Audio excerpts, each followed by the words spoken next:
Amigos míos, bienvenidos a bordo de este viaje de historias. Hoy va a ser diría un contenido más bien atípico, un viaje atípico, pero quizás el más sentido de todos, porque vamos a hablar de un ser sin el cual sería imposible la vida. Y de hecho, nos debemos a ese ser en todos los aspectos. Y toda la creación se debe justamente a este ser. Pero de ello vamos a hablar después de invitarlos para que compartan y comenten sus contenidos con sus amistades alrededor de una buena taza de café. Los invito a que se suscriban en mi canal de YouTube, que es Néstor Armando Alzate, y lógico, ese es mi canal oficial. Denle me gusta. Activen la campanita para recibir notificaciones. Y les recuerdo que tenemos a disposición de ustedes nuestro número de WhatsApp, que es 310-692-0672. 310-692-0672. Quien desee puede escribirme un mensaje de texto o puede enviarme un mensaje de audio proponiéndome temas, haciéndome los comentarios que quieran, las críticas que ustedes deseen, en fin, lo que necesiten, lo que deseen. Pero también ya tenemos a disposición de ustedes nuestra obra La Bella Villa. En Amazon pueden pedirla de manera virtual o física y se la hacen llegar a cualquier parte del mundo. Recuerden que es la historia de la ciudad de Medellín, de barrios, parques, cementerios, iglesias, calles, carreras, edificios, en fin, todo lo que quieran saber sobre Medellín está ahí. Después de decirles esto, pues retomo lo que estaba indicando, que sin ese ser es absolutamente imposible que existiera la vida, que la humanidad hubiera florecido. De hecho, no habría existido. Y estamos hablando de la madre. Pues resulta que la madre es la figura más mítica de todas y más real de todas. De hecho, en todas las culturas, en todas, absolutamente en todas las mitologías, busquen donde quieran y encontrarán que antes que los dioses masculinos eran diosas, había diosas. Y obviamente que esto era asociado con la fertilidad, asociado con la perpetuación de las especies. Y de hecho, pues la primera madre de todo es la misma tierra.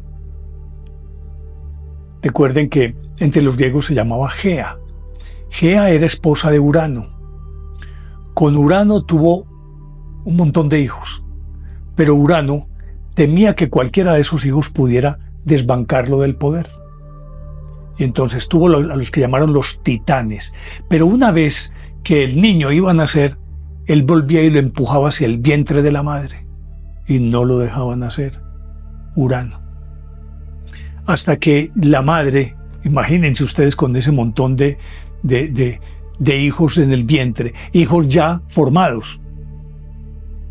Forma parte de la mitología, claro. Y entonces ella dijo, no, yo no me aguanto más esto. Le dijo a su hijo Cronos, que estaba dentro de ella, y le entregó una hoz y le dijo, haz lo que sea, pero quítamelo de encima. Cuando él, por la noche, Urano, quiso poseerla a ella, Cronos le cortó el pene, salió y lo lanzó al mar. De la sangre que cayó al mar, de ahí salieron ninfas y otros seres. Y empezó a emerger una espuma bellísima, y de esa espuma fue saliendo la más hermosa de todas las diosas, Afrodita. Recuerden ustedes que hay un cuadro, creo que es Botticelli, si no estoy mal, que se llama El nacimiento de Venus. Y se ve a ella desnuda emergiendo en una concha como de ostras. Se ve a ella emergiendo y subiendo. Y para ese cuadro él utilizó a la sobrina de Américo Vespucci, a Simonetta Vespucci, y es una de las obras más famosas de la pintura universal, el nacimiento de Venus. Pero todo eso fue posible por aquella Gea, que era la madre tierra, que permitió que su hijo hiciera esto y lo sacara del poder. Entonces subió Cronos. Cronos, enfrentado a su padre, logró vencerlo y se casó con su hermana Rea. Pero a Cronos también le habían dicho que un hijo de él lo habría de derrocar, el oráculo. Entonces él, cuando iba a nacer un muchachito, o cuando nacía el niño, él se lo engullía. Y entre ellos, a Zeus, pero su madre, que era pues Rea, hermana de Cronos, entonces ella lo engañó y envolvió en unos pañales una piedra más o menos del tamaño de un bebé y se lo dio para que él se lo engulliera. Se lo engulló y no se dio cuenta. Pues cuando creció, Rea también quiso quitárselo de encima. Cuando nació Zeus, ella se lo entregó a unos pastores que se lo llevaron para la isla de Creta. Allá la nodriza fue una cabra llamada Amaltea y creció allá. Su mamá lo llamó y le dijo: quítame este tipo de encima. Dijo: listo.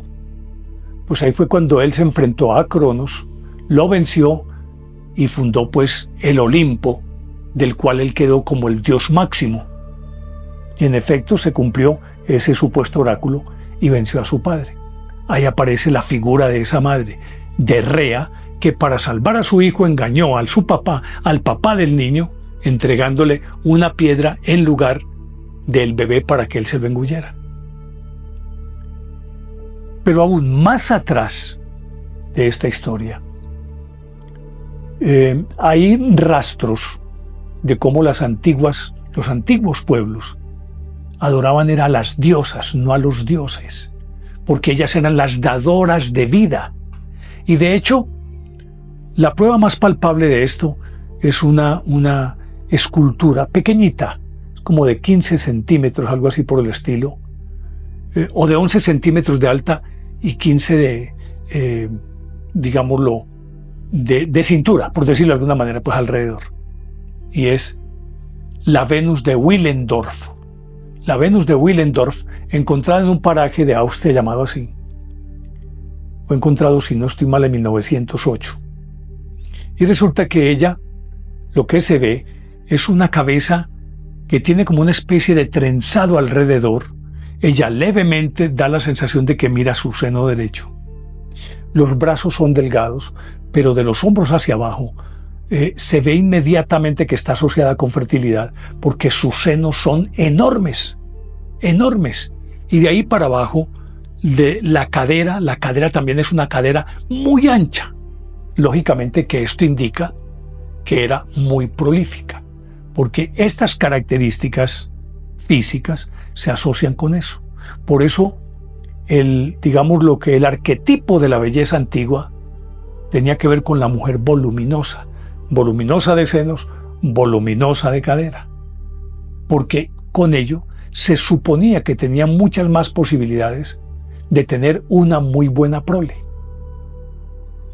Y entonces a esta diosa, que data más o menos de entre 25.000 y 27.000 años, en principio supusieron que era un fraude. Sin embargo, después de examinarla muy bien, de hacerle las correspondientes pruebas, determinaron que tenía entre 25.000 y 27.000 años. Y era, en esencia, la diosa a la que se encomendaban en función de su agricultura. Bueno, no digamos en esa época agricultura, no. Todavía los pueblos eran más bien relativamente nómadas, cazadores y recolectores, pero ella era la vida. Entonces aparece la tierra, como decíamos, Gea, aparece esta Venus de Willendorf. Y cuando uno mira todas las culturas, en todas las culturas siempre hay una diosa de la fertilidad. una diosa dadora de vida. Si nos remitimos a los pueblos andinos de aquí de Sudamérica, están Mamaoclo, Pachamama, asociada con Madre Tierra. Recordemos que ahora ese nombre está muy en boga desde que fue promulgada la encíclica Laudato Si por parte del Papa Francisco. Se habla mucho de la Pachamama, la Madre Tierra. Está la diosa Orejona. Esa es otra de esas deidades relacionadas con la aparición de la vida. Esto nada más aquí en América.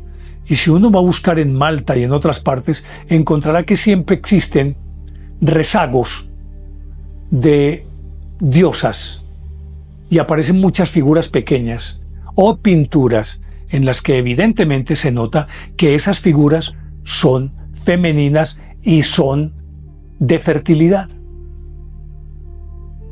Pues a partir de ahí, entonces, es ahí la trascendencia de la mujer, que cuando ya llegó la agricultura, cuando ella, que era en principio la que se encargaba de sembrar y cosechar,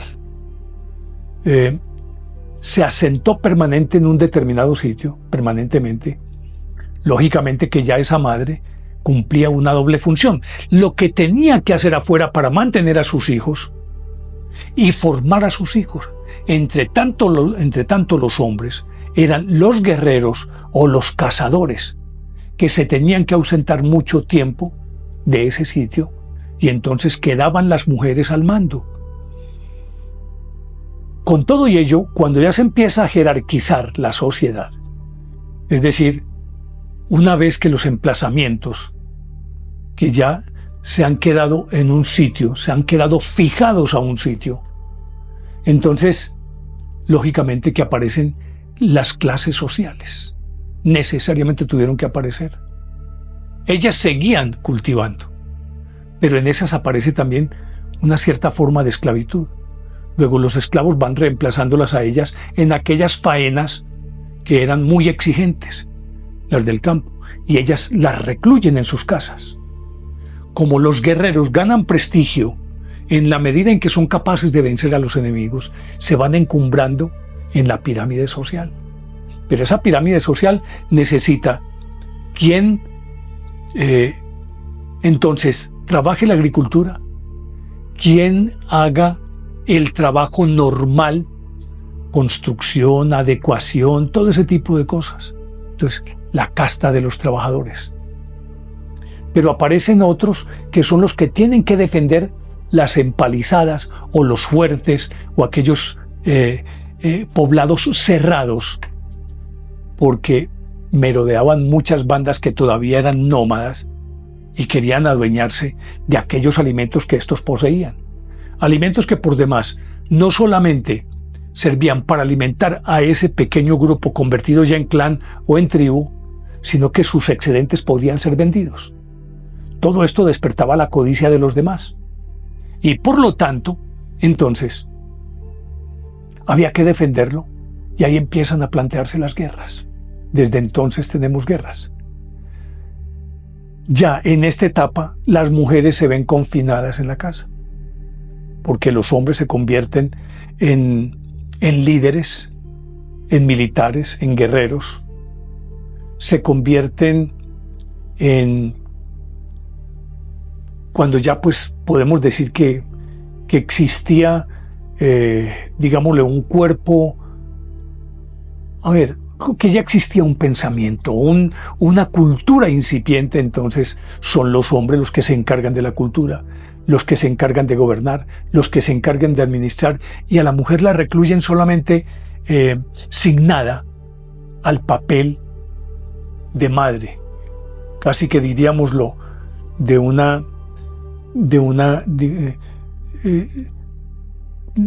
¿cómo se podría decir? Casi que una fábrica de niños, porque se necesitaba mano de obra. La mujer entonces desciende en la escala. No es que ella hubiera ascendido, sino que ella estaba arriba y la descienden. Y por eso las mujeres morían tan jóvenes. Y hubo un momento en que prácticamente se estaban acabando las mujeres. Y todo porque los hombres siempre en las familias privilegiaban a los varones y menospreciaban a las hembras. De hecho, se sentaban a comer, y como sucede con las manadas de leones, que son las leonas las que cazan, y los leones, cuando ya está servida la víctima, son los que comen de primero, y ellas tienen que esperar para comer. Algo parecido ocurría con las mujeres. A ellas les daban lo que sobraba. A la mujer ni se le volteaba a mirar. Es más, se consideraba una maldición el bebé que llegaba y era femenino, si era una mujer. Creían que era castigo de los dioses, porque necesitaban hombres fuertes para la guerra. Entonces, las mujeres, más allá de ser una bendición, eran casi que un castigo divino. Y de hecho, si ustedes miran la historia, los reyes todos querían era tener hijos varones para poder tener herederos. Cuando era una mujer, entonces la mujer pasaba a un segundo plano. Así fuera de la realeza, los hermanos varones menores estaban por encima de ellas y eran los que heredaban el trono. Las mujeres no. En virtud de una ley muy antigua que se llamaba la ley sálica. La ley sálica indicaba que las mujeres no podían acceder por derecho propio a gobernar. Así fueran las únicas hijas del que gobernaba en ese momento. Ellas no podían gobernar. Entonces, los varones, por muy pequeños que fueran, eran los llamados a gobernar. La mujer recluida tenía que simple y llanamente dedicarse a su labor de madre. Y aunque se diga que era algo muy humillante, que de hecho lo era, que a la mujer se le haya sojuzgado de esa manera, yo creo que también de cierta forma eso salvó a la humanidad. La salvó desde la perspectiva de hacer al hombre un ser más humano. Porque mientras el padre era ausente, la madre era demasiado presente. Y era no solamente la que alimentaba, vestía, sino que le enseñaba las normas de convivencia, de respeto, el afecto, todo se lo enseñaba a las mujeres, a los niños. Era demasiado evidente que toda la educación procedía de la mujer. Naturalmente que cuando había nobleza, los nobles les ponían a sus hijos preceptores, y de pronto ahí la madre parecía un poco ausente. Pero, por ejemplo, una madre espartana tenía necesariamente ella que ejercitarse y mantenerse muy bien físicamente porque tenía que tener hijos. De hecho, ella entrenaba con su pequeño cuando a él lo adiestraban para la guerra. Ella estaba con él, ella peleaba al lado de él. Entonces la madre espartana, si bien es cierto, ya no estaba circunscrita a su casa, no menos cierto es que incidía en la formación de ese pequeño. Y tenía una acendrada noción del patriotismo, con historias como la de Pausanias, por ejemplo, que imagínense ustedes que este fue un gran militar espartano, al que le tocó en suerte ser el comandante de un enorme ejército que congregaron trayendo gente de todas las ciudades del Ática en un solo ejército. Reunió 110.000 hombres y ganó la batalla de Platea, una de las más legendarias de toda la historia de Grecia, en el 471 a.C. Pero el tipo era un tirano, era abusivo, muy prepotente, arrogante, soberbio. Tanto que, siendo el comandante en jefe, no le querían obedecer, casi que ni sus generales le obedecían. Lo que pasa es que era un gran estratega y entonces, sí o sí, tenían que acatar sus órdenes. Pero los soldados les decían, los de distintas naciones decían, yo no le obedezco sino a mi general, yo a ese señor no. Pues él, una vez que logró esa paz, entonces pretendió instalarse en el poder y eternizarse en él, en Grecia. Y para lograrlo, aunque había vencido a Jerjes, logró entablar por debajo conversaciones con Jerjes y prácticamente traicionó a Grecia. Le dieron X cantidad de toneladas de oro o quintales, no recuerdo cómo era que lo medían, para que él permitiera, que él podía gobernar aquí, pero que permitiera que el otro entrara a las regiones aledañas y se tomara todo, y aún las mismas ciudades griegas, pero no fuera a tocar con Esparta. Pues alguien escuchó la conversación de él con un emisario de aquel, y como se sospechaba de él, ya, porque decían, de esto tan bueno no dan tanto, de cuando acá Jerjes bajó la guardia, ya no quiere atacar ni nada. Lo cierto del caso es que a él lo pillaron, y cuando lo descubrieron, lo consideran el más grande traidor de la historia de Grecia. Él huyó y se refugió en el templo de Júpiter, y este tenía la característica que después heredó el cristianismo también con algunas iglesias, y era que esos templos gozaban de extraterritorialidad, es decir, cualquiera que se refugiara allá por sentirse perseguido quedaba a salvo. Nadie podía entrar a sacarlo de allá. Fuera la autoridad que fuera, nadie podía entrar. Luego, las iglesias católicas algunas heredaron eso, y en la Edad Media, por ejemplo, alguien era perseguido por un rey o tenía que huir, se metía a una iglesia, inmediatamente gritaba ¡santuario! Y esa era casi que una fórmula mágica, estaba pidiendo asilo. Y una vez adentro no lo podían tocar. Pues con Pausanias ocurrió eso. Él se refugió en el templo.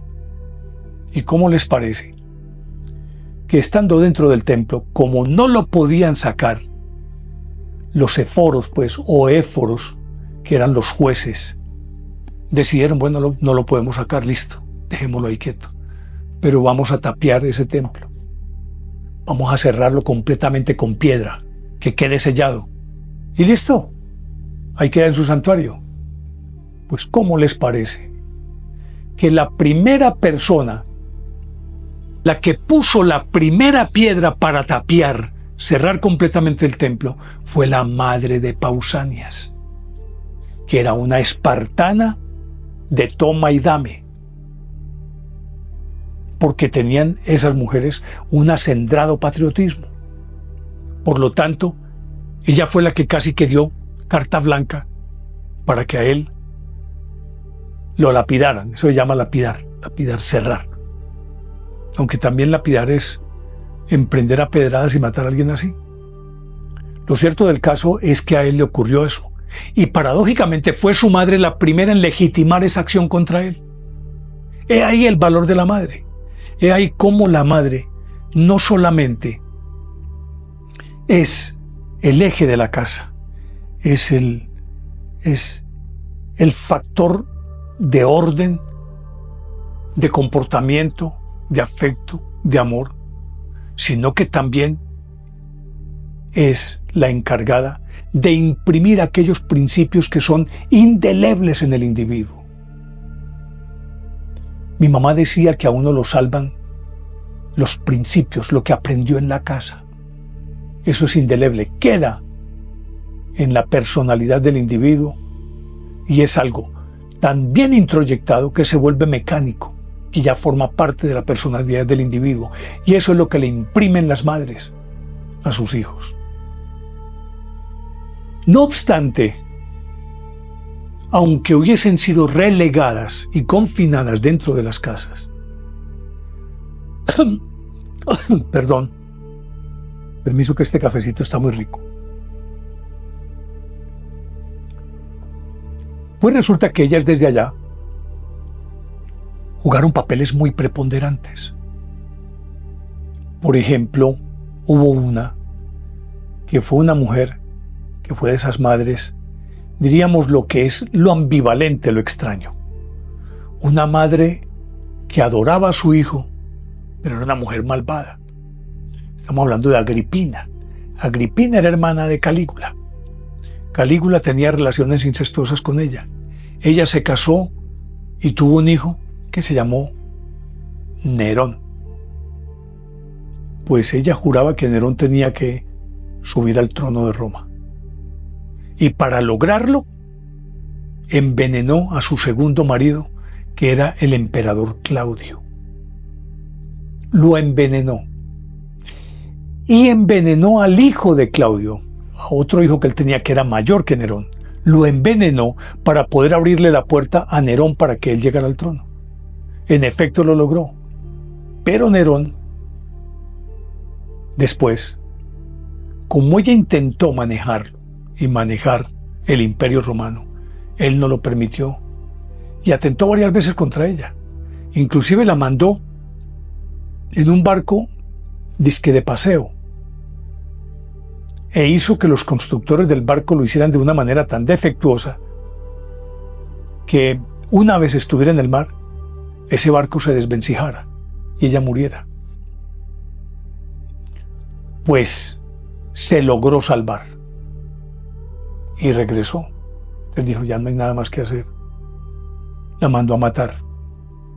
Y cuando la iban a matar, ella les dijo a sus verdugos que le abrieran el vientre para ver dónde era que había estado alojado ese monstruo durante 9 meses. Nerón la mató. Y si miramos otras madres, Cleopatra, por ejemplo. Cleopatra fue una mujer sensual, sedujo a los más grandes de Roma, a Julio César.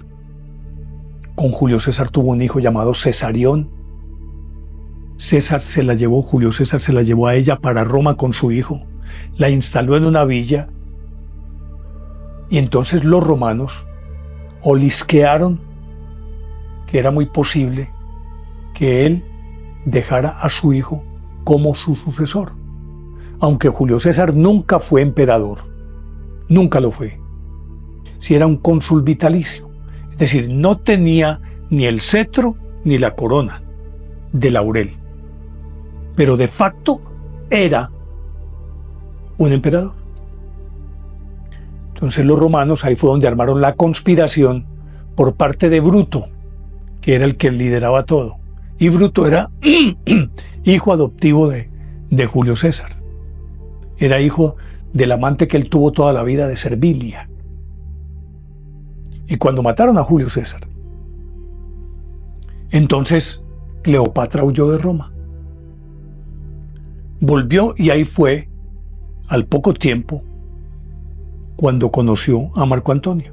Y con Marco Antonio tuvo 3 hijos, unos gemelos que fueron Cleopatra Selene, o sea, Cleopatra Luna, y Alejandro Helios, Alejandro Sol, y otro hijo llamado Ptolomeo Filadelfo. Tuvo esos 3 hijos. Y ella se moría por esos hijos y quería ponerlos en las mejores posiciones. Sin embargo, el destino le reservó aquella tragedia que Shakespeare refresca en Marco Antonio y Cleopatra, que se supone que ella fue mordida por un áspid. Octavio se llevó a Alejandro Helios y a Ptolomeo Filadelfo para Roma. Cleopatra Selene se casó con el rey de Abisinia posteriormente, pero ella estuvo ahí y ella hizo proteger a esos hijos. Pero si seguimos mirando la lista de estas mujeres, hay varias. Para mí son maravillosas. Yo empecé contando todo esto de las culturas y cómo la madre es por excelencia la vida misma. Y supongo yo que muchos estarán pensando, yo, ¿por qué no he mencionado a esa madre? La más grande de todas, la Virgen María, para los creyentes, para los católicos, inclusive venerada también y respetada por los musulmanes. La Virgen María, que llevó en su vientre a Jesús. y que por excelencia sigue siendo la madre de todos los cristianos. Si hablamos de una madre universal, es la Virgen María. Para los cristianos, repito. Por lo tanto, merece un capítulo aparte. Y es, por excelencia, el arquetipo de la madre. Cuando alguien piensa cómo es una madre, inmediatamente se remite a ella. Pero aparte de eso, hay otras madres que fueron determinantes en la historia de la humanidad. Una de ellas, Santa Elena. Santa Elena, casada con Constancio. Con él tuvo a Constantino. Constancio se volvió a casar y la repudió. Cuando murió Constancio, que subió Constantino, él la reivindicó, la trajo de regreso y la puso en el sitio que se merecía. Y ya ella, octogenaria, fue a Tierra Santa, llegó al Gólgota, que ya para entonces era un santuario al que los cristianos iban a peregrinar. Y entonces dijo, si aquí fue donde murió Jesús, aquí deben estar las cruces. Entonces hizo hurgar por todo ese terreno, sacaron 3 cruces y sobre la primera acostó un enfermo y no pasó nada. Lo acostó sobre la segunda y no pasó nada. Lo acostó sobre la tercera y se alivió y dijo, esta es la Vera Cruz. Lo llama Vera Cruz, la cruz verdadera. Ahí hizo construir el templo del Santo Sepulcro, el de la Natividad allá en donde en este momento está, pues en Nazaret, si no estoy mal, o en Belén, tal vez. Y luego ella fue la principal impulsora de las grandes iglesias romanas, de San Juan de Letrán, que fue hecha por su hijo en el 324 en adelante. Luego ella fue determinante, Santa Elena. Y hay otra, que esa mujer es maravillosa, Santa Mónica. Santa Mónica era la mamá de San Agustín.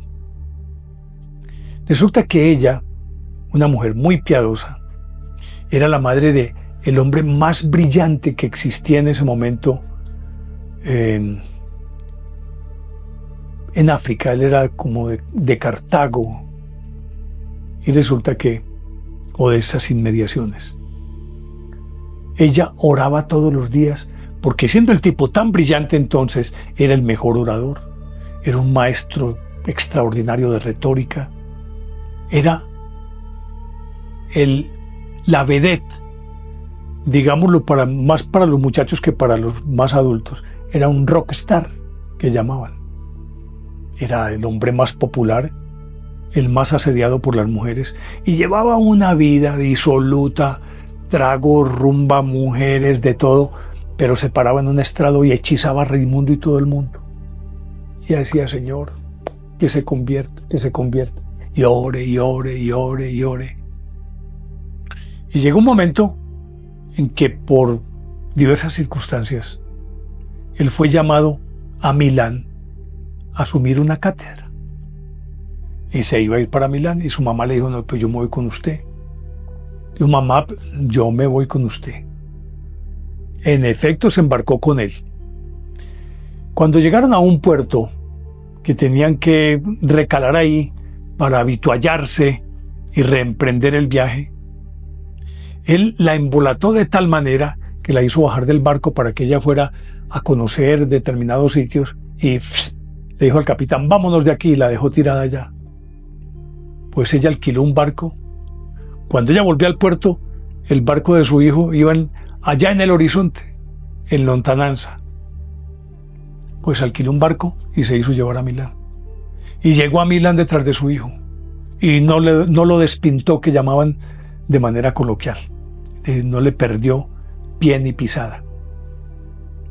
Hasta que San Agustín, que se convirtió también en un hombre supremamente importante en ese medio, pues resulta que él llegó a donde San Ambrosio.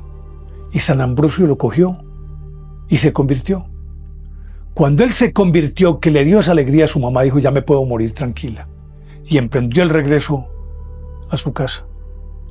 Y en el siguiente puerto murió.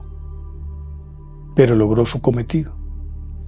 Pues todas estas cosas nos indican, no sin dejar de recordar, un pasaje que a mí me parece tan aleccionador, tan hermoso, que es aquel en el que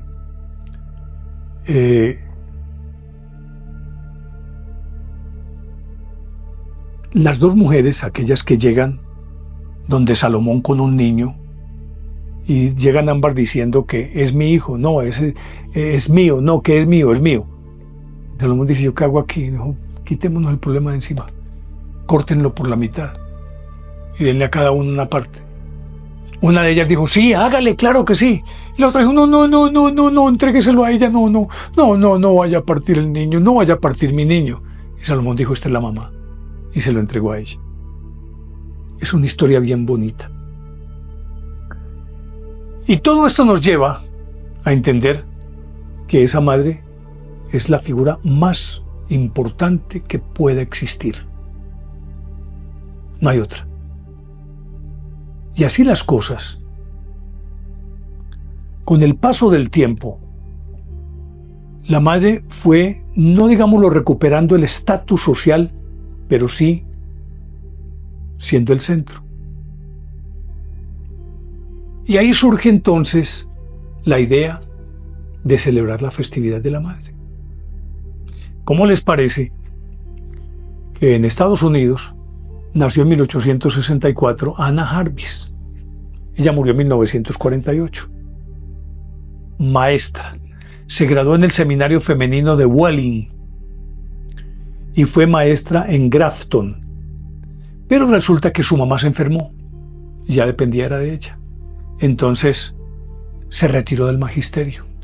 Rechazó varias proposiciones matrimoniales porque era muy hermosa y se dedicó en cuerpo y alma a cuidar a su madre. Pues resulta que cuando su madre murió en 1905, murió el 9 de mayo de 1905, ella quedó absolutamente devastada porque había entregado toda su vida en función de su madre. Pues entonces dijo, no, yo tengo que homenajear a mi mamá. Y empezó a tocar puertas y a hablar con mucha gente. Y resulta que en 1908 logró que en Grafton, donde ella había sido maestra, en la ciudad de Filadelfia y también en Pensilvania, logró que se sincronizaran y celebraran un servicio religioso. Recordemos que ellos son protestantes, que fuera simultáneo en las tres localidades.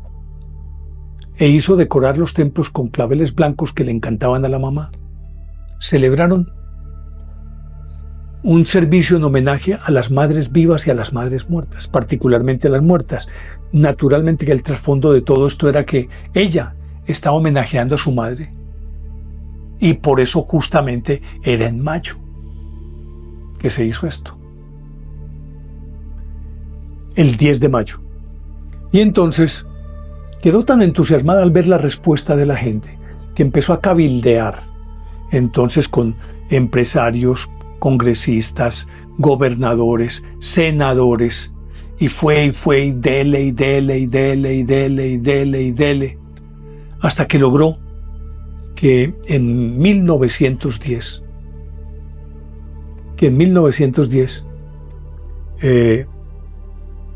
aceptaran los estados, en principio, de Virginia, Oklahoma y Washington, oficializaran la celebración del Día de la Madre, madres vivas y madres muertas.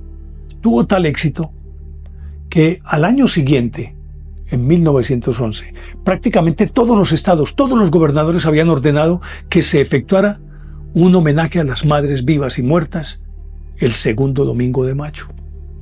Pues los congresistas, entonces, en vista de lo que ocurría, legislaron alrededor de esto y le pidieron al presidente Woodrow Wilson que oficializara como fiesta nacional el Día de la Madre? Pues él promulgó esta ley el 9 de mayo de 1914 y desde entonces se convirtió en una fiesta nacional, festivo para celebrar el Día de la Madre.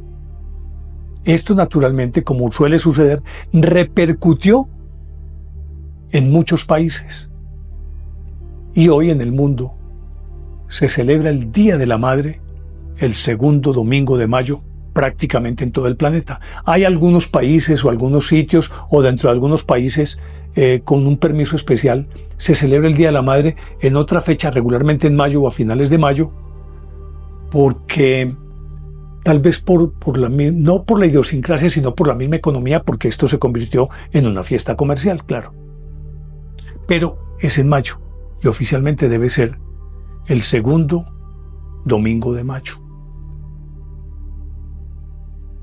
Desde entonces, esta fiesta congrega a todos los hijos del planeta alrededor de la madre, de quien les dio la vida. Y habría que mencionar algunas madres, solamente, yo escogí varias, pero solamente voy a mencionar dos muy rápidas de las madres modernas y no conocidas. Irena Sandler. ¿Cómo les parece que esta polaca tuvo 3 hijos? En plena Guerra Mundial, Segunda Guerra Mundial, ella empezó a rescatar niños judíos y salvó más de 100 niños que le decían mamá. Se convirtió en la mamá de todos estos judíos. Otra madre, Mileva Maric, ese nombre no dice nada, pero fue la primera esposa de Einstein, a quien le dio 3 hijos. Y dicen que la teoría de la relatividad y la genialidad de Einstein no hubiera sido posible sin ella. Ella era la mejor matemática, dicen, del mundo en ese momento. Y todo lo que tenía que ver con esas ecuaciones y con todas esas operaciones matemáticas para llegar a esas teorías fueron de ella. Él la abandonó y ella terminó también desquiciada. Mileva Maric. Y quiero mencionar, a ver, ¿quién más por aquí tengo yo? No, yo creo que para dejarlo como de esa manera. Tengo que mencionar rápidamente 2 madres muy extrañas. ¿Recuerdan la historia del vellocino de oro? Jasón y Medea. Medea, que se enamoró de él y que le ayudó a conquistar el vellocino de oro. Y ella era bruja. Y con sus artes logró que él consiguiera el vellocino. Ahí que está en el canal, vayan, búsquenlo. Jasón, los argonautas y el vellocino de oro. Y él la abandonó por otra mujer al cabo del tiempo, después de que le había prometido amor y fidelidad eterna. Ella, enloquecida, mató a sus 2 hijos. Podría ser esa la génesis de un mito que es muy popular en América, que es el de la Llorona, que ocurrió. Ella se llamaba María Luisa Olveros en México. Y resulta que tenía una relación con un tipo aristócrata, pues, que venía de España y era de los ricos del pueblo, que se llamaba Nuños de Montesclaro. Y resulta que ellos 2 tuvieron 2 hijos, pero él la dejó para casarse con alguien de su misma clase social porque ella era una mestiza. Ella fue a hacerle el reclamo y él la despreció. Pues ella, con un puñal que él le había dado a ella, mató a sus 2 hijos. Ahí nació la Llorona. Los mató de despecho, de ira, amor, no se sabe. Y ni qué decir de la última gran reina, que fue la reina de las abejas, la reina Victoria. Tuvo 9 hijos, 42 nietos. Y hubo un momento en que todos los tronos de todas las monarquías europeas había un nieto o un bisnieto de la reina Victoria. De hecho, la Primera Guerra Mundial fue una guerra entre primos, nietos de la reina Victoria. El Kaiser Guillermo era nieto de Victoria. Jorge V, rey de Inglaterra, era nieto de Victoria. El zar Alejandro Nicolás II de Rusia no era directamente nieto de ella, pero era como una especie de nieto político, es decir, había nacido de una nieta, de una hija de Victoria o de alguien muy cercano a él. Es decir, fue una guerra de familia. Pues quería hacer esta historia, porque yo creo que vale la pena que recordemos que no hay un ser más grande ni más hermoso que la madre, ni que merezca más respeto, más apoyo, y que además de esto, que a ella se le rinda homenaje permanentemente. Y quiero cerrar este viaje de historias con un homenaje a mi madre, la mujer más maravillosa que conocí. Todos los hijos decimos lo mismo, pero una mujer que nunca se rindió ante las circunstancias a pesar de que fue madre cabeza de familia, una mujer que era muy sabia, cuyas manos eran benditas, era lo más versátil que he conocido en la vida. Mi mamá era pintora, era maestra culinaria, fue enfermera. Aparte de eso, experta en arte quiteño, hacía barcos dentro de botellas, en fin, las manos de ella eran maravillosas. Uno llegaba a la casa y no tenía sino un arroz, pero 5 minutos después tenía el almuerzo más suculento que uno se pudiera imaginar. Yo no sé cómo lo hacía. Y fue determinante en mi vida, porque lo que yo soy como contador de historias se lo aprendí a ella, la mejor contadora de historias que he conocido, y sus clases eran justamente eso. Siempre había una historia para enseñar cualquier cosa. Y aparte de eso, una mujer de una dulzura y una ternura impresionantes, pero también de un temple y una rigidez que a veces me dejaba sorprendido. A esa mujer tan maravillosa que me acompaña desde el cielo, que yo sé que de alguna manera ella está enterada de lo que estoy haciendo. Me habría gustado que viera esto, pero yo sé que de alguna manera espiritualmente está conmigo. Hace unos 30 años o más, yo escribí un texto de homenaje para ella, en un Día de la Madre. Yo se lo regalé, lo leí, y alguna vez lo publiqué en alguna parte y se difundió, se volvió público este texto. Y por eso, con el permiso de ustedes, la paciencia de ustedes, quiero leerlo, no solamente para ella, sino para todas las madres del mundo, porque está escrito es para ellas, para todas. Porque yo creo que todas encajan perfectamente dentro de este texto, que dice así: una mamá es aquel ser que con la caricia tierna de su mano cansada y el sana que sana colita de rana, todo lo cambia de color. El dolor desaparece, la tristeza se disuelve, la nostalgia se difumina y la alegría toma su lugar. Sí, porque sus manos y ese ensalmo bendito tienen el poder más grande del mundo.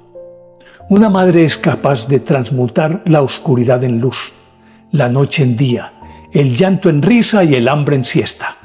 Esa mano ajada que a pesar de los años sigue tan tersa y cálida, posee el dulce encanto de hacer desaparecer el miedo, de convertir agua y 2 papas en la más exquisita sopa o un simple huevo en auténtico caviar. Tiene la magia de transformar harapos en trajes de novia, cortinas viejas en hermosas sobrecamas y noches frías en gratificantes sueños. Esa voz de letanía permanente que agobia como chicharra, regaña sin condición, se complace en torturar bañando y sonando narices frente a las visitas, cantaleteando por la novia que no le conviene y por los tragos de anoche que no le dejaron pegar los ojos. Se convierte en acusadora conciencia que no da tregua en vacaciones y que no baja el tono hasta recibir a su doctor. Y aunque éste, después de la ceremonia de grado, le dé un beso y se vaya de luna de miel, sin rencor empieza a ensayar destemplados cánticos de cuna para malcriar nietos y justificarlos. Esa voz que reparte Jesús, Marías y Josés a toda hora y en todas las direcciones, no perdona un pobrecito mi muchacho, ¿cómo estará pasando de bueno en Cartagena? Esa voz que llora en cada bienvenida y anega aeropuertos en cada despedida, es la voz más tonante pero más dulce del universo. Esa figurita menuda, cansada de cargar años y echar bendiciones, no escatima comida, cantaleta ni consejos. es capaz de enfrentarse al mundo por su muchacho, conmover jueces y derrumbar ceñudos fiscales con la potencia hídrica de sus lágrimas. Es la madre que no tiene envidia, no es jactanciosa, no se envanece, no hace nada indebido, no busca lo suyo, no se irrita, no guarda rencor, no se goza de la injusticia, mas se goza de la verdad. Todo lo sufre, todo lo cree, todo lo espera, todo lo soporta. Es el amor que nunca deja de ser. Es el amor de madre, es decir, es el amor de Dios. Hasta ahí este texto. Llegamos al final. Ni modo de preguntarles si les parece lógica o ilógica esta historia. Hoy ha sido simple y llanamente un homenaje. Y, como siempre, los invito para el próximo viaje de historias, que con seguridad va a ser fascinante. Feliz Día de las Madres. Chao.